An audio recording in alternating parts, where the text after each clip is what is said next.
Bueno, pues empezamos presentando a Maika, aunque Maika realmente no hace falta presentarla mucho, porque la conoce yo creo que casi todo el mundo, por lo menos los que andamos por este mundo, ¿no? Entonces Maika es la fundadora y directora de Anistia Nutricionista, divulgadora, especialista en microbiota, en patologías digestivas, alergias alimentarias, intolerancia, sensibilidad química múltiple, trastorno del neurodesarrollo y enfermedades neurodegenerativas. Casi nada, Maika, ¿eh? Casi nada. Que me ha descrito, gracias Marta. Bueno, pues empezamos un poquito a hacerte algunas preguntillas a ver qué tal se nos da la tarde. A ver, en primer lugar te queríamos preguntar cómo podemos definir las reacciones adversas a los alimentos. ¿Cómo podemos diferenciarlas y clasificarlas? Vale, ¿Qué nos puedes contar? yo cómo lo clasificaría según sean las razones por lo que se está detonando estas reacciones. Entonces, las podemos dividir principalmente en dos tipos de categorías. Por un lado, tenemos la intolerancia alimentaria, ¿vale? Es como, por ejemplo, cuando una persona tiene un déficit de enzimas que hacen falta para digerir un determinado componente del alimento. Y luego, por el otro lado, ya tenemos la sensibilidad alimentaria.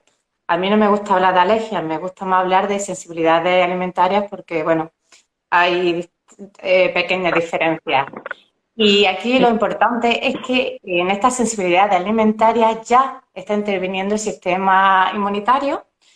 Aquí el ejemplo típico, el más común, son las alergias mediadas por IgE, E de elefante. Lo digo porque luego en la analítica tenéis que mirar si os mirado la IgE total y si la tenéis más elevada, ya sabéis que tenéis más riesgo de tener este tipo de alergias. No quiere decir que las tengáis, simplemente que vais a tener más riesgo. Lo mismo que si os sale la IgE total baja, no quiere decir que no vayáis a tener alergia alimentaria, simplemente la probabilidad es menor. Y luego entonces tiene que mirar la IgE específica, ¿vale? Pues de componentes alimentarios que pensáis que están dando estas reacciones. Pero bueno, esta es la primera diferencia, ¿vale? Que intervenga entre intolerancia y alergia o sensibilidad alimentaria. Que intervenga no el sistema inmunitario.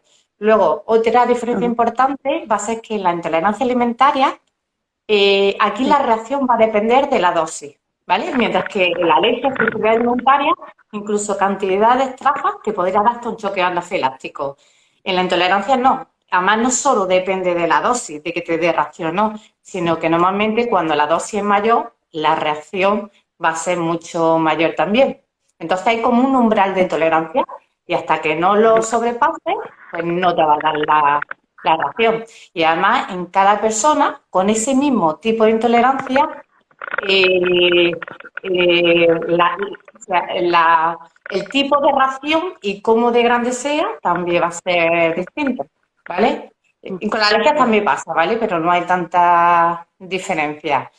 Y se debería de evitar por completo. Con una alergia, nada, ni siquiera si ha habido un mínimo contacto con algo. Mientras con la intolerancia uno tiene que ir evaluando cuál es la máxima cantidad de que no le produce ningún tipo de Reacción o síntomas. Claro. Y Es más luego, peligroso. si no, lo peligroso aquí es la alergia. Lo que pasa, la intolerancia es lo voy a decir, es una putada porque te quita calidad de vida, te limita mucho sociabilizar. Y bueno, ya los que estamos aquí sabemos muy bien de qué Lo estamos sabemos hablando. de Entonces, sobra. claro, aunque la vida no esté en peligro, que no es verdad, a veces tan grave que es que no puedes comer Sí, y al final te desnutres y si no tienes, por ejemplo, sí, suficientes proteínas, te baja el sistema inmunitario y al final te mueres de una sí, infección o por desnutrición. Así que eso que no pone la vida en peligro, habría que sí. Es como ponerlo más en a largo peligro. plazo. Es como más a largo Mira, plazo, digamos, ¿no? exactamente, ahí lo he explicado. De hecho, la tercera diferencia que hay entre estos dos tipos de reacciones es el tiempo en el que se manifiestan los síntomas. ¿Vale? Una alergia o una sensibilidad alimentaria enseguida, ¡boom!, te da la cara. De hecho, las medidas por IgE en menos de media hora, ¡boom! De hecho, puede ser de inmediata, incluso te puede dar una afilasia de manera inmediata. Mientras que la intolerancia, según sea el tipo, puede tardar más en manifestarse. Por ejemplo, si el problema está más bajo, digamos sobre crecimiento microbiano, si está muy alto o incluso al nivel de estómago o a nivel muy alto de intestino delgado, enseguida va a tener mucha Sí. sintomatología. Si lo tienes ya hacia el intestino delgado o en el colon, va a tardar más. Con la histamina igual, si es por déficit de Down, pues a lo mejor tú tienes cierta capacidad de tolerancia a la histamina hasta que se desborda, como hemos dicho, hasta que se desborda el vaso y ¡boom! Y te da la migraña. Mientras que si es por un proceso de mastocitosis, ¿vale? En el momento que te expones a ese alimento, los mastocitos pueden ya liberar la histamina y no ha tenido que ir acumulándose, es decir, las reacciones pueden ser más bruscas. Sí, bueno, pues estas son las sí, principales verdad. diferencias para que sepamos reconocer una alergia o una intolerancia. Pero todas las personas que tengan tolerancia, lo primero que haría es descartar una alergia mediada por IgE, Alimentaria. ¿vale? Ok. Y entonces hay varios Vale. tipos de test, tenemos lo del brazo, el prick, eso es muy bueno sobre todo para alérgenos aéreos, pero para los alimentarios es mejor el RAS en la sangre o sobre todo si se os prescribieron la prueba por microarray, ¿vale? Con una cantidad mínima de sangre, se pone en un chip Sí. y puedes mirar menos de 200, incluso de 300 componentes de los alimentos, ¿vale? No solo a lo mejor la Sí. piel del tomate o la pulpa, a lo mejor incluso las semillas, que precisamente a lo que tú le tienes alergia. Entonces esa es la mejor prueba que hoy por hoy tenéis. Habéis escuchado el Alex, que me gusta incluso más que el otro, el Isaac, ¿vale? Esas son las pruebas que Elisa. aconsejo si sospecháis de, exactamente, si sospecháis de alergia. Eh, Y había otra que era el test Alex, ¿no? Que es todavía más El Alex. completo, quizás, Sí, ¿no? incluye incluso, exactamente, incluye, aparte del eje total, incluye incluso más componentes alérgenos, alimentarios y no Sí, además, alimentarios. Esto yo recomiendo. ¿Qué sí, pasa? Que ese si no lo pagas, recuerdo más caro. que hasta distinguía entre gato en masculino y gata en masculino. O sea, que se puede tener alergia a los gatos masculinos y no a las gatas o viceversa. A mí me Es por el llamó, tipo me de llamó la ácaros, atención. seguramente. Hay ácaros que Sí, sí, quizás por el tipo de hormonas que expresa prefiere estar sobre una sí, gata o sí. un gato, que son los tipos de gatos. Es Luego hay curioso. otro tipo de alergia, ahora que has dicho lo de los gatos, hay gente que tiene alergia realmente a los ácaros, pero hay ciertas circunstancias que vuelven loco al sistema inmunitario y hace que confunda esa proteína de los ácaros específicamente con lo de los Ajá, crustáceos. Entonces, un día que a lo mejor vienes ajá. que te has matado en el gimnasio, ¿vale? Porque el ejercicio físico intenso o el estrés o la toma de AINE, antiinflamatorios no esteroideos, son cosas que alteran nuestro sistema inmunitario, entonces estás así con las garras sacadas y entonces ahora de pronto tomas gambas que nunca te han sentado mal y tienes una reacción adversa o una alergia. Y es porque el sistema inmunitario lo ha confundido con la alergia Con un IgE. ácaro, fíjate. Exactamente, ahora que hablas de los ácaros. Y luego, lo mismo que hay Sí, varios sí. tipos de alergias, bueno, hay otras. Estamos hablando las que están mediadas liberando histamina o por mastocitos, basófilos. Hay otra cosa que me encuentro muy frecuentemente en consulta, que es una esofagitis eosinofílica. También puede ser una Sí, es verdad. gastroenteritis eosinofílica, aunque no sea tan común. Y ahí se ve en la mucosa como hay un incremento de los eosinófilos que otro tipo de células inmunitarias, ¿vale?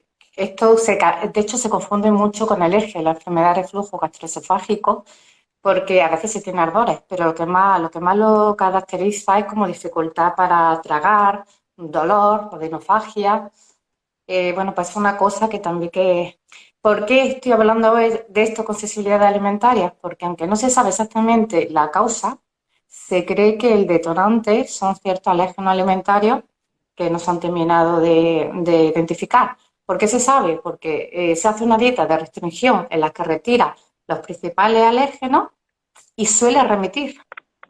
Lo que pasa es que a Ajá. veces esta esofagitis sinofílica tiene recidivas.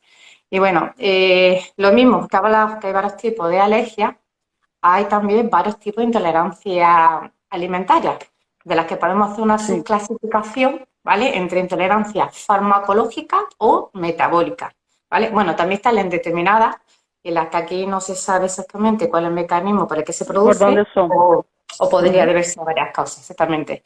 Y en la farmacológica, estoy hablando rápido porque es que hoy es una charla de las que tenemos que hablar tantas cosas que seguramente y me emociona porque es a lo que más me dedico día a día y me voy a emocionar. ¿Qué más te gusta? Sí.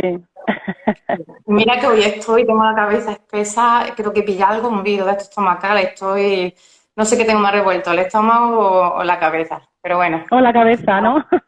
Pero que no con gusto no pica. Y como yo esto lo disfruto mucho, Eso. ándale. Bueno, pues estamos hablando de la diferencia. La farmacológica, ¿vale? Es cuando se absorben cantidades ya demasiado elevadas de ciertas sustancias que se encuentran en determinados alimentos. Entonces, como no se pueden metabolizar correctamente, es cuando se produce la sintomatología.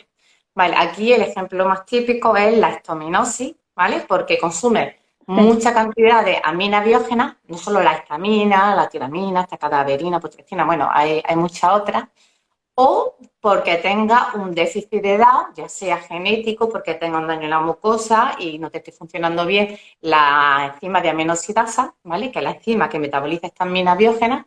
Entonces, claro, se está produciendo esta sintomatología que es muy similar a una alergia, pero este es del tipo farmacológico, ¿vale? Porque se absorba mucho, porque tú tienes un problema, mucha gente que tiene problemas, que sí con la sulfatación, bueno, hay muchos tipos de procesos de desintoxicación que tenemos que tienen reacciones a los alimentos. Y este tipo por eso quiero especificarlo, hay muchos simplemente son por alteraciones del metabolismo de detoxificación que al final se acumula tanta cantidad en nuestro cuerpo porque no puede deshacerse de estas sustancias y al final da estas reacciones. Y luego la más conocida es la intolerancia metabólica, que es la que se produce cuando una persona tiene un déficit de ciertas sustancias, como pueden ser transportadores, el famoso GLU-5 de la fructosa, por ejemplo. De la fructosa.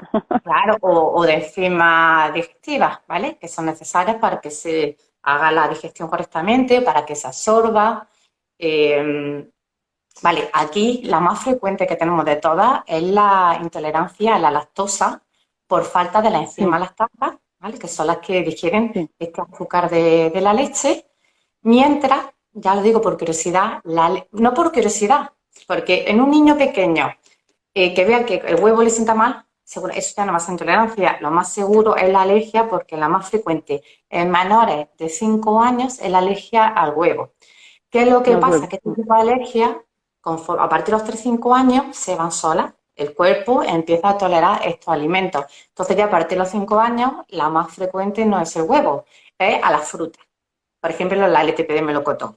Pero bueno, ella, el adulto o niños más mayores, sobre todo a las frutas. Y ya está. Estoy pensando, pero es que podría estar enlazando y arrollándome y no acaba, así que es que hay una cantidad, sí, la verdad que sí. A ver, Maika, ¿y qué podemos decir que le ocurre a una persona que de un día para otro deja de tolerar alimentos o ciertos alimentos? ¿Qué ha ocurrido? A ver, ha dicho un día a otro, eso es clave. Lo normal en la gran mayoría, no, pero esto es muy importante. ¿Por qué? Porque esto no es lo normal, pero pasa. Y vamos a preguntar por qué. ¿Qué es lo normal? Que poco a poco, cada vez, pues uno va notando que se va distinguiendo más, que va teniendo más gases, que se va extendiendo más o que va teniendo más diarrea. Y casi siempre esto es por sobrecrecimiento microbiano. No hablo ya del SIBO, un sobrecrecimiento específicamente en el intestino delgado. Puede ser incluso en el colon y a lo mejor estás teniendo un sobrecrecimiento de bacterias que producen triptamina.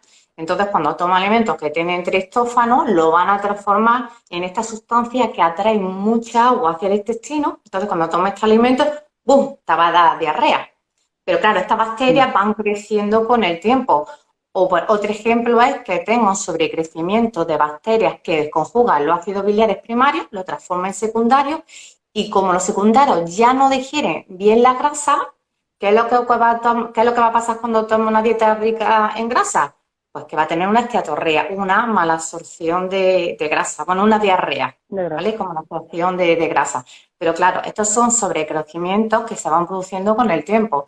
Por ejemplo, o por circunstancias, aquí te voy a nombrar un ejemplo de estos cambios bruscos. Por ejemplo, alguien que se ha sometido a una colecistectomía, es decir, le han quitado la vesícula biliar, entonces luego tiene descarga de bilis. ¿Esto qué es lo que favorece? Que haya un sobrecrecimiento de bacterias que se pueden defender, es decir, tolerantes a la bilis, que la bilis no le hace daño. Entonces las buenas, las que no toleran a la bilis, que normalmente son las buenas, se mueren. Y al final, ¿cuál la van a aumentar? las desconjugadoras de sales biliares, porque son las que se pueden proteger, porque los ácidos biliares primarios tienen más poder detergente que los secundarios, por eso los desconjugan, ¿vale? ¿Cuáles van a crecer también? Otras tolerantes a la bilis, que además producen sulfuro de hidrógeno, como los alistipes, por ejemplo, que les encanta la grasa, o los de sulfovibrio, que el problema no solo es que produzcan este gas, que como actúa sobre el músculo liso, te puede dar, por ejemplo, problemas de vejiga, te puede dar cistitis intersticial, síndrome misional con urgencia para ir al baño. Es decir, síntomas no ya en el intestino, que bien, que si lo tienes intestino delgado seguramente también te va a dar diarrea o te puede dar este SIBO o incluso el IBO, incluso estando en el colon, te puede dar ya también problemas. Pero el problema es que por sí son patógenas y te pueden producir infecciones intraabdominales como una apendicitis, acceso abdominal. Y estos cambios, hay un punto de inflexión. En este caso, porque se quita la vesícula. No a todo el mundo le pasa esto, ¿vale? Pero es muy frecuente. Sí.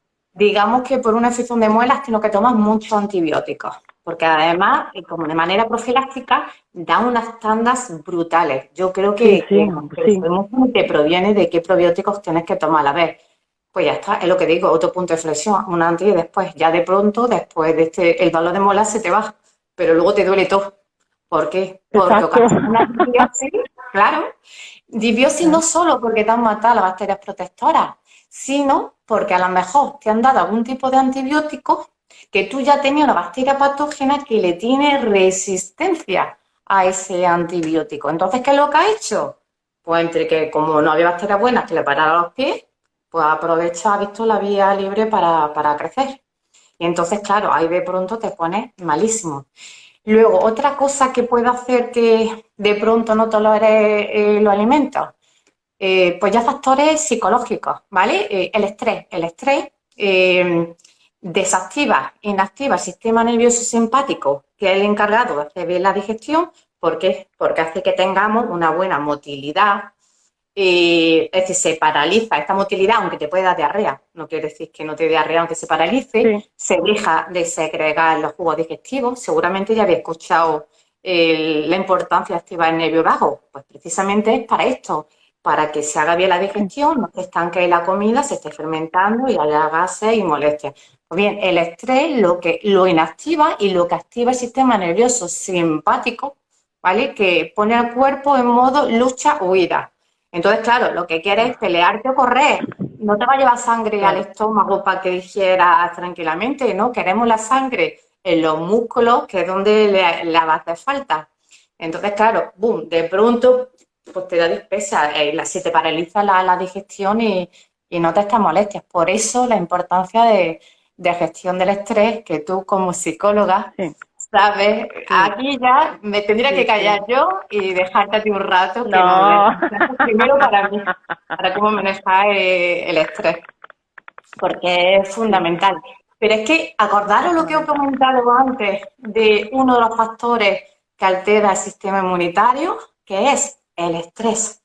Entonces, si tú ya tienes una tendencia a tener reacciones inmunológicas a los alimentos, como estés estresado, ¡boom!, va a tener muchas más reacciones, porque se altera más el sistema inmunitario.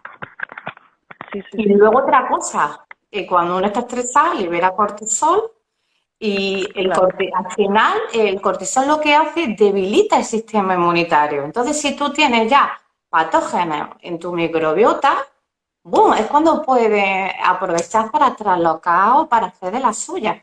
Todo, claro. Entonces, cuando algo así brusco, también una señal de alerta de, aquí ha pasado algo y grave. Sí, efectivamente. Pues vamos a seguir con la entrevista. Otra pregunta. ¿Cómo influye la microbiota en esta intolerancia? ¿O tolerancia a la intolerancia? ¿Qué papel juega? ¿Cómo influye la intolerancia a la microbiota? Vale, pues voy a hablar primero porque aquí hay que diferenciar entre intolerancia y sensibilidad alimentaria, porque va a afectar y mucho a las dos entidades, digamos, de reacciones adversas. Sí. Entonces, respecto a la sensibilidad alimentaria, es decir, las reacciones, insisto para que se quede claro, las reacciones inmunológicas provocadas por los alimentos. Pues bien, los microorganismos del intestino pueden incrementar o reducir la inmunogenicidad. Inmunogenicidad quiere decir la provocación de estas reacciones inmunitarias que producen estos componentes del alimento. ¿Por qué? Porque estos microorganismos pueden degradar, ¿vale? O incluso modificar estos antígenos inmunogénicos, es decir, los componentes de estos alimentos que son los que tienen la capacidad de producir reacciones, que siempre son proteínas, ¿vale? Por ejemplo, cuando hablamos de lactosa, siempre va a ser una intolerancia, porque la lactosa es un azúcar. Son las proteínas de la leche las que van a dar alergia. Que, por cierto, cuando habla de los tipos de alergia, no he hablado de una muy importante, o he hablado de la más común, la IgE, ¿vale? Pero no he comentado, perdonad que salte algo anterior, pero es que es muy importante, sobre todo para niños. Ahora, escuchadme, los que tengan niños pequeños, tenéis que escucharme. ¿Por qué? Porque lo mismo que la alergia al huevo es la alergia más frecuente IgE, hay alergias no IgE mediadas que dan también, al niño le puede dar hasta sangre en heces, se puede poner malísimo. Y como en la analítica lo que se mira la IgE, entonces te descartan esa alergia. Pasa mucho con las proteínas de la leche de vaca. ¿Vale? Entonces, estas son pruebas de provocación, eliminación, y a veces son muy peligrosas, que dan una leptocolitis. Es decir, puede dar una colitis, es como una inflamación del colon bastante grave. Entonces, ¿qué hay que hacer? Retirarlo. Y cuidado, si retiras la leche de vaca, no dé leche de soja en su lugar, porque va a tener también muy alergénica, ¿vale? Es que conozco muchos casos de pediatras que le han quitado la leche de vaca sospechando de esta alergia no mediada en la anda de soja y han dado también reacciones, ¿vale? Niños con base atópica que tienen muchas posibilidades de reaccionar. Bueno, pues... antes de volver, os voy a comentar unos últimos estudios que es respecto a las alergias no IgE mediadas. Se dice no IgE mediadas porque en sangre no se detecta esa IgE específica, pero es que se cree que a nivel de mucosa sí que se está produciendo IgE. ¿Qué es lo que pasa? Que no hay suficiente cantidad como para que alcance la sangre y se detecte. Pero no se tenía tan claro que no esté mediado por la IgE. Bueno, volviendo, quiero hacer ese inciso, ¿vale? Para los que tengan niños pequeños, Sí. ¿vale? Es muy importante, no Sí, que quiero lo tengan claro. que le hayan hecho una analítica y dice, tu niño no tiene alergia. No. No todas las alergias se detectan con una analítica. Entonces, para esto es provocar con un alimento, no en tu casa. Se sospecha mucho en el hospital, en un ambiente hospitalario, y luego lo retira y normalmente se hace una segunda evaluación. Si lo tienes muy claro, no le hagas eso al niño, te lo quitas completamente y ya probarás, ¿vale? Pero así es como se detectan este tipo de alergias. Le llaman intolerancias, aunque realmente son alergias no mediadas por IgE. Bueno, pues... Estamos hablando de cómo influyen en la intolerancia la microbiota. Exactamente. Vale. Y estamos, primero te iba a hablar de las sensibilidades, respecto a la alergia. ¿Qué es lo que pasa? Si tú tienes microorganismos que te están degradando o modificando esos componentes que dan alergia, en el momento que, por ejemplo, no tengas esos alimentos que te lo están degradando, va a haber más antígenos alimentarios que tengan la posibilidad de traslocar, sobre todo si tú tienes un daño en la mucosa intestinal, no tienes una buena barrera intestinal o tienes permeabilidad intestinal, va a haber más exposición. Y justo detrás de esta mucosa tenemos la lámina propia, que es donde tenemos sistema inmunitario y es donde va a estar expuesto a estos alérgenos. Y como tu sistema inmunitario no tenga otro tipo de bacterias inmunomoduladoras que le estén diciendo, cálmate, relájate, que aquí somos todos amigos, no la vayas a liar. Entonces, si no tienes estas bacterias inmunomoduladoras y luego están llegando más, hay alimentos que por sí tienen más proteínas de las que no le gusta a nuestro sistema inmunitario. No tiene bacterias que te están ayudando a digerir estas proteínas y quedan como estos péptidos. Péptidos es como, si es una proteína, péptidos es como partes sueltas, ¿vale? Y luego están los aminoácidos. Pues quedan así como péptidos incompletos, como los péptidos del gluten, ¿vale? Tenemos una enzima, por cierto, la DPP4, que hay niños, por ejemplo, niños con TEA, que tienen un déficit de esta enzima. Entonces, ¿qué pasa? No se digiere por completo y quedan estos péptidos que tienen efecto opiáceo, ¿vale? Entonces se le dan este enzima a estos niños con TEA y de pronto le ayuda a interactuar más, ¿vale? Es una cosa que hay que considerar. ¿Por qué le estoy nombrando? Sé que me he ido por los cerros de Úbeda, pero parte de la asociación también son los niños con trastorno espectro autista. Entonces, pues bueno, si nos están escuchando, quiero que lo tengan en cuenta porque es algo que no se conoce y es tan fácil ayudarles con esto. No todos los niños con TEA tienen este problema con los péptidos incompletos de la digestión por la DPP4, pero que lo tenga, pues mira, aunque se quite el gluten, pues acaso que se tome esta enzima. Bueno, pues volviendo a estos péptidos inmunogénicos. Si no tiene, o a lo mejor no es que ya tenga bacterias que los complete, a lo mejor tiene bacterias que los transforman en otras sustancias que son más alergénicas. Pues ya lo hemos terminado de liar, ¿vale? Entonces, eso es uno de los principales mecanismos por la que la microbiota puede aumentar riesgo de sensibilidades alimentarias. A ver, otra razón, ¿vale?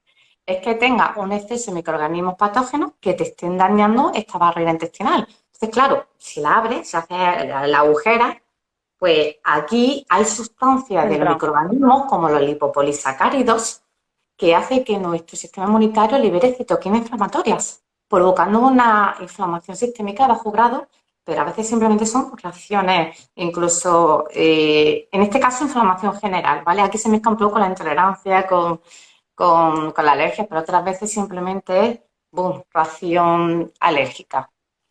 De hecho, hay hongos como el Reishi, que como funciona, es que tiene un tipo de beta-glucano, un tipo de sustancia, componente de hongo, que hace que el sistema inmunitario funcione y lo aumenta, porque diciendo, uy, hongos, tenemos que luchar, pero no producen inflamación.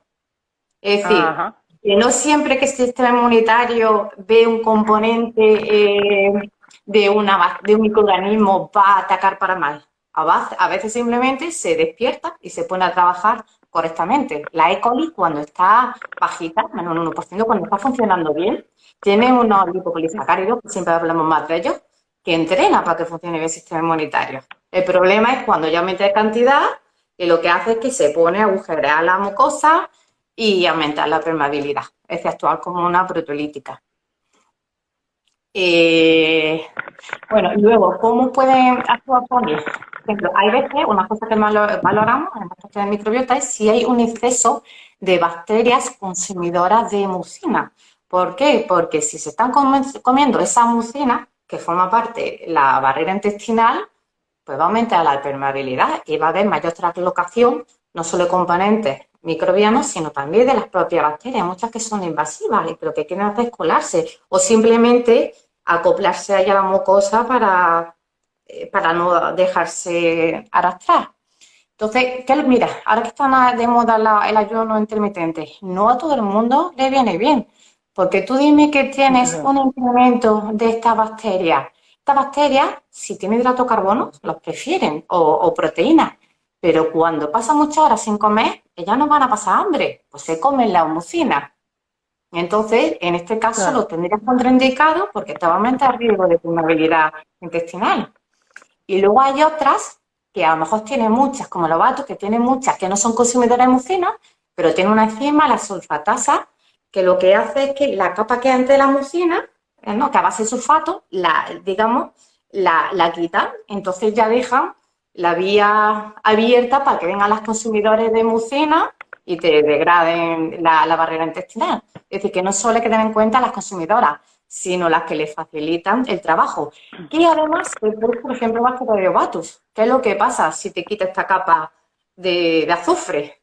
Que es que le va a llegar más sustrato a la bacteria expulsora de sulfuro de hidrógeno para producir este gas nocivo. Entonces ya le hemos terminado de liar. Solo si tiene un exceso de esta bacteria, si tiene un SIBO o LIBO de sulfuro. Vale, estoy pensando en más razones, pero vamos, esas son las principales. Y luego, bueno, como nutricionista estoy hablando de microbiota, pero tengo que hablar de la importancia directa que tiene la dieta, nuestra alimentación sobre la microbiota y sobre la intolerancia. Entonces, ¿qué es lo que pasa si no toleras bien los alimentos? Al final tendemos hacia una dieta demasiado restrictiva, sobre todo porque no se identifica muy bien a qué no toleras y tú ves que las frutas te sientan mal, voilà, me las quito enteras. No, hay Todas. que saber solo quitar las que te sientan mal y la cantidad que te sienta mal.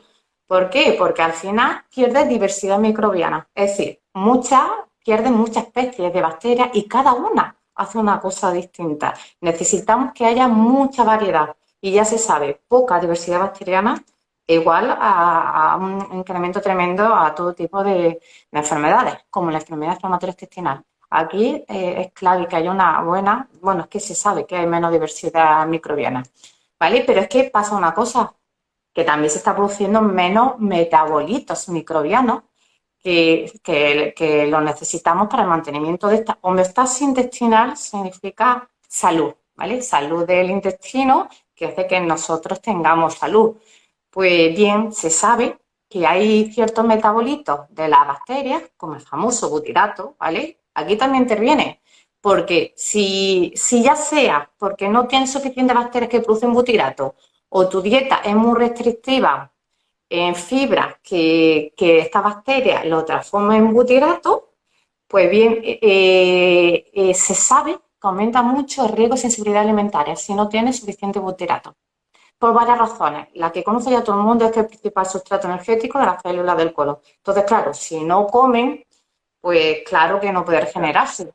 Pero es que luego, a nivel del sistema inmunitario, por cómo interactúa las señales que le da, también hace que esté, digamos, lo voy a simplificar mucho, que esté relajado y que no haya estas sensibilidades alimentarias. Entonces, alguien que tenga, por ejemplo, alergias, que tome, por ejemplo, ghee, esta mantequilla clarificada, porque Sí.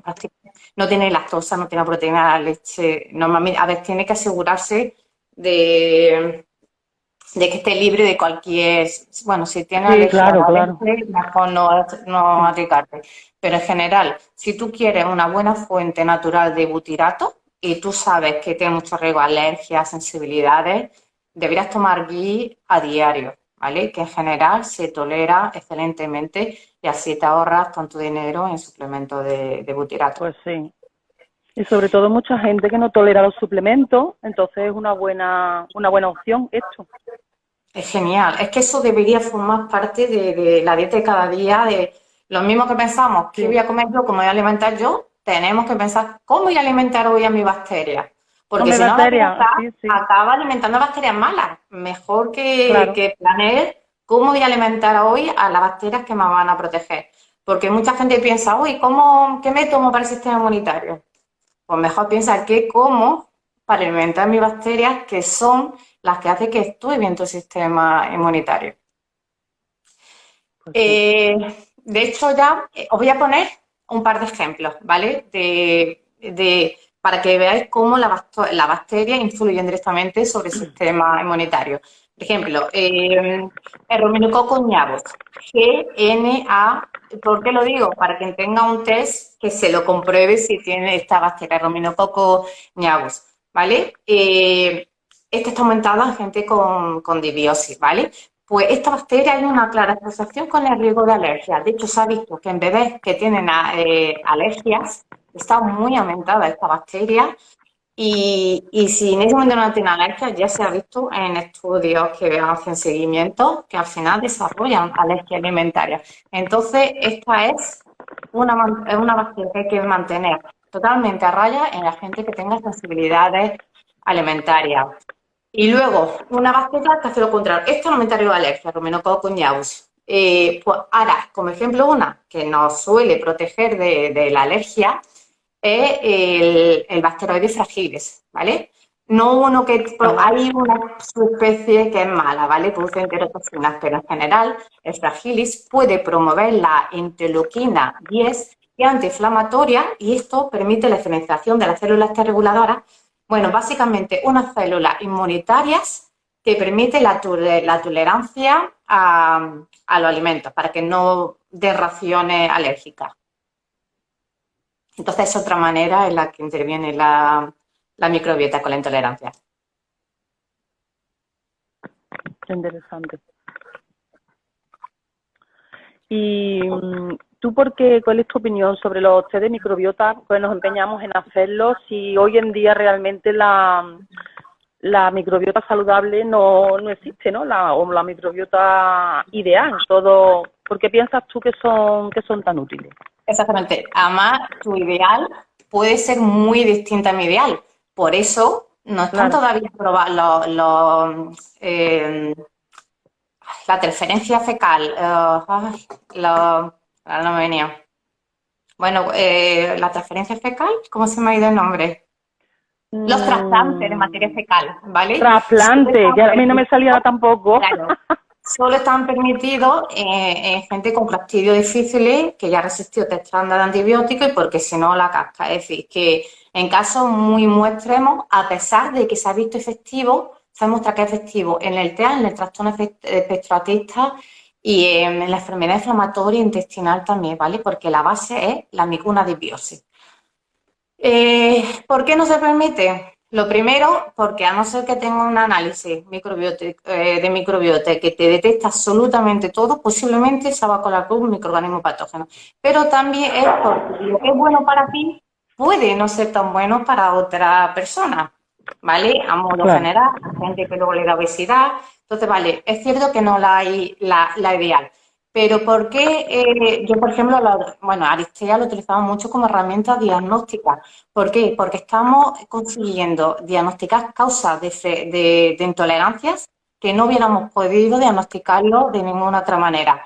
Te voy a poner algunos... Bueno, antes de hablar de sobrecrecimiento de bacterias que produce ciertos metabolitos, por algo muy simple. Cuando alguien tiene un trastorno gastrointestinal, una diarrea, por ejemplo, va al médico, ¿qué le hacen? Le cogen un cultivo y mira, pues si tiene una salmonela, la toxina SIGA o de la E. coli, de lo que sea, o por PCR. ¿Qué pasa? Que estos análisis, el nivel de detección que tienes mínimo, si no tienes mucha cantidad, no va a detectar la toxina o la bacteria. Y luego encuentras las que buscas, que son 3 o 4. En el análisis Vale. metagenómico, tú no buscas, te aparece Lo que todo hay. lo que hay. Entonces, muchas veces vemos al final hay un apartado de bacterias patógenas, que hay bacterias que están tan altas que por si son patógenas ya sabemos por qué está mal. Diciendo es que tiene una brutalidad de esta bacteria patógena que le está enfermando y menos más que sabemos la que es porque es resistente al tal antibiótico que se suele dar y gracias a que lo sabemos pues vamos a dar a este otro antibiótico que sabemos que es susceptible y se la carga. ¿Vale? Entonces podemos adaptar muy bien o para un futuro, ¿vale? Si vemos que tiene Clostridium difficile, por ejemplo, muy alto, aunque no esté produciendo toxina en ese momento, hay que considerarlo para ese futuro. Va a tomar un antibiótico, porque si toma amoxicilina la va a resistir y luego le va a dar una diarrea con antibióticos. Mejor que tome metronidazol y si lo tiene ya muy elevado, directamente que vaya a la vancomicina, porque también está teniendo resistencia. O por el contrario, si tiene una muy chunga que me encontré ayer, uno tiene altísimo la Suterella wasworthensis, ¿vale? Esta al revés, esta le tiene resistencia al metronidazol y es hasta un Fíjate. 95% susceptible a la amoxicilina. Esta es una también típica de los que tienen enfermedad inflamatoria intestinal. Ajá. Pues gracias, y además que en sí produce una infección gastrointestinal, gracias a que sabemos la que es, y además Xenogene te pone nivel de referencia. Esta lo tienen confiable, es decir, es un 100% seguro que esa bacteria no está confundida con otra. Pues vamos a atacar la causa que le está enfermando a esa persona, ¿vale? Otras cosas que no encontramos, como patógeno, es la Prevotella copri. Se sabe ya, está más que descrito, que como tú ya tengo componente genético de artritis reumatoide, esta activa una vía del sistema inmunitario como una vía inmunitaria que te acaba inflamando las articulaciones. Y está ya clara la asociación. Me la he llegado a encontrar hasta en 30 y pico. Y es una bacteria de la boca. Lo que pasa que el Xenogene tiene un panel específico de bacterias bucales. Bueno, también de arqueas, pero la arquea es muy difícil encontrarla. Y ya vemos, y ya hemos visto gente que se le trata de Prevotella copri y le deja de doler tanto las articulaciones. Porque eso también tiene una cosa, depende del estadio. ¿Vale? Si se pilla muy temprano, Claro, según claro. lo tarde que lo pille, la tasa de éxito pero bueno, si lo pillas pronto y sabes que tiene ese componente genético, hay que tratar la Prevotella copri. Y hay otras bacterias bucales como el Fusonucleatum, lo he mezclado. Fusobacterium nucleatum, que es de la boca, se encuentra en nuestro análisis de fe, que se sabe que aumenta el riesgo de cáncer de colon. Pues hay que tratarla, Fíjate. simplemente introduciendo canela a diario para mantener la raya, que se sabe que se la carga, con medidas ya dietéticas, no digo ya de tomar antibióticos, pues de esta manera puede que estés previniendo un cáncer en el futuro. Bueno, pues esta es una manera que lo utilizamos, a lo mejor también con parásitos. Mira, hace 3 o 4 días una paciente le detectaron no solo que tenía giardia, sino que tenía blastocitis tipo 4, hablando de la resistencia microbiana. El blastocitis, como se suele tratar, es con metronidazol, pero el subtipo 4 específicamente no solo le tiene resistencia, no lo mata, sino que aumenta su virulencia, es decir, lo hace más agresiva. Claro, tú ves que tiene giardia blastocitis, que da metronidazol, porque es lo que se carga, tanto la giardia como el blastocitis. Pero como tiene este subtipo, entonces le hemos planteado un tratamiento con antibióticos herbáceos, ¿vale? Porque además, como tiene tanta resistencia, la gente responde muy bien a los antibióticos herbáceos, porque claro, no se lo esperan las bacterias ni los parásitos. Este es solo un ejemplo de no solo hay que saber el parásito o la bacteria, hay que saber la cepa específica, porque hay cepas que evolucionan para protegerse haciéndose resistencia a los antibióticos. Bueno, pues vemos eso, vemos los virus, vemos los hongos. Encontramos hongos, no solo las cándidas, todo tipo de aspergillos, ahí encontramos cualquier tipo de hongo. Vale, eso en cuanto a encontrar causas directas de infección. ¿Cómo lo utilizamos también? Pues, por ejemplo, como la Asociación Muchos Niños con TEA, ¿vale? Se sabe que hasta un 40% de niños tiene un sobrecrecimiento de bacterias productoras de serotonina y que eso le hace que aumente la serotonina a nivel intestinal. Bueno, se analiza en sangre y se ve que la tienen elevada. Pues bien, tienen diarrea. ¿Por qué? Porque esta serotonina no va al cerebro, no puede cruzar la barrera hematoencefálica, pero estimula la motilidad intestinal. Entonces, si tiene mucha producción de serotonina, va a tener diarrea, ¿vale? Que esto es lo que pasa. Entonces ya sabes una causa de diarrea. Y por el contrario, si tienes muy poca bacteria productora de serotonina, que le pasa a mucha gente, por ejemplo, que tiene bajo los lactobacilos o otras bacterias que lo producen, puedes tener estreñimiento.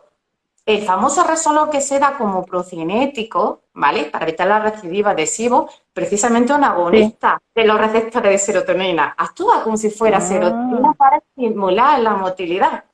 Entonces, ¿qué podríamos hacer? Pues hay probióticos que sabemos que producen serotonina a nivel intestinal. Ya te digo que a nivel hay otra manera de actuar sobre la serotonina cerebral. Estamos hablando de esta serotonina, no va para allá, ¿vale? Y aparte tendremos que dar 5-HTP, 5-hidroxitriptófano, que es el precursor de la serotonina, porque si no... serotonina. ¿Qué pasa? Que primero, en este análisis metagenómico, has tenido que descartar que no tenga ninguno del otro grupo de bacterias que utiliza el triptófano para formar algo malo, ¿vale? Por ejemplo, Vale. te habla de la tristamina, también se produce a partir del triptófano, ¿vale? En este caso sería bueno, porque si tienes normales la bacteria productora de tristamina y bajas las de serotonina y quieres aumentarlas, pues perfecto, das 5-HTP. Pero digamos que tienen muy elevadas las bacterias que producen neurotóxicos como la quinurenina, quinolinato o el ácido indol acético, ¿vale? Pues van a utilizar este triptófano que tú estás dando para producir serotonina y lo van a quitar en medio y van a producir estos metabolitos que son tóxicos. O de los alimentos tienen triptófano y necesitamos este triptófano, pues lo van a utilizar y van a producir tóxicos. Y luego, ¿por qué la gente con disbiosis tiene tanta neblina mental? Porque es que están utilizando componentes buenos del alimento. Otro caso es que detectamos si hay un incremento de bacterias que producen fenol o paracresol, que también son tóxicos, neurotóxicos. Pues si los tiene muy elevados, cada vez que toma alimentos ricos en tiramina, va a estar produciendo estas sustancias. Entonces, mientras que te las cargas, no, a lo mejor necesitas una dieta baja en este aminoácido precursor.